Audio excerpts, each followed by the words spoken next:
2017 সালে মিয়ানমারের রাখাইন রাজ্যে সেনাবাহিনীর হত্যাযজ্ঞের হাত থেকে রক্ষা পেতে প্রায় 7.5 লাখ রোহিঙ্গা পালিয়ে সীমান্ত পেরিয়ে বাংলাদেশে আশ্রয় নেয়। এর আগেও গত 3 দশকে আশ্রয় নিয়েছিলেন আরও 5 লাখেরও বেশি রোহিঙ্গা।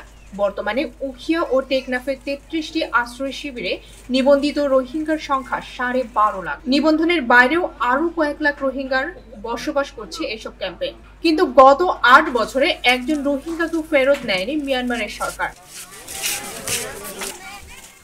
সম্প্রতি আশ্রিত 12.5 লাখ রোহিঙ্গা থেকে প্রথম ধাপে 1,80,000 জনকে মিয়ানমারের জান্তা সরকারে ফেরত নেওয়ার সংবাদে রোহিঙ্গাদের মধ্যে দেখা দিয়েছে আনন্দ। রোহিঙ্গারা বলছেন, তাদের ভিটে বাড়ি, নাগরিকত্ব, নাগরিক অধিকার সহ নিরাপত্তা নিশ্চিত হলে ফিরে যাবেন তারা। ভক্সপপ একজন রোহিঙ্গা নেতা Arakan Rohingya society for piece and human rights এর চেয়ারম্যান মোহাম্মদ জুবায়ের বাংলাদেশের অন্তর্বর্তী সরকারের প্রধান উপদেষ্টা ডক্টর মোহাম্মদ ইউনুসের প্রতি কৃতজ্ঞতা জানিয়ে বলেন, ডক্টর মোহাম্মদ ইউনুসর বেশাবি শুকরিয়া। ডক্টর মোহাম্মদ ইউনুসর জুবানত্তু একতান এলান গুজিদে রোহিঙ্গাল্লা সেফ জোন উড়িব বা দেখি উড়িব হলে আর টু পি উড়িব কারণতে হই আর তহিতু জনক জুবানত্তু হই অজ্ঞাত আছে লিজিটিমেট গভর্নমেন্ট ও রিপার্টিশন হতি হ্যাং হই হেতুলে আর হতান ক্লিয়ার বিশ্বাস গুজি বাংলাদেশে আর কোনোদিন দুঃখত ফেলানো দিব যেখন তার বালাই করিব তারা।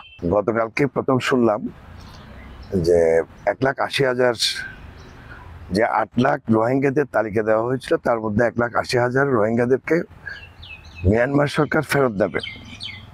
আমরা শুনে অত্যন্ত খুশি হয়েছি, কিন্তু এখানে অনেক জটিল সমীকরণ রয়েছে। আর শেষ পর্যন্ত এটাকে কিভাবে ফেরত দেবে এটা নিয়ে দুই দেশের মধ্যে ঊর্ধ্বতন কর্মকর্তাদের মাধ্যমে এটা অনেক কিছু হবে।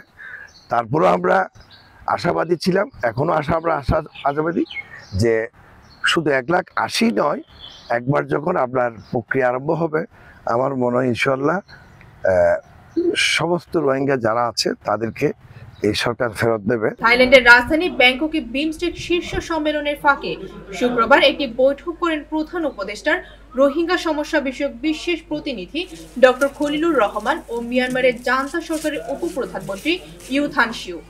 এ সময় খলিলুর রহমানকে মিয়ানমারের জান্তা সরকারের উপপ্রধানমন্ত্রী ইউ থান শিউ জানান, বাংলাদেশে আশ্রয়ে থাকা রোহিঙ্গাদের মধ্যে প্রথম ধাপে 1,80,000 রোহিঙ্গাকে মিয়ানমারের সরকার ফেরত নেবে। ডেস্ক রিপোর্ট, ভোরের পাতা।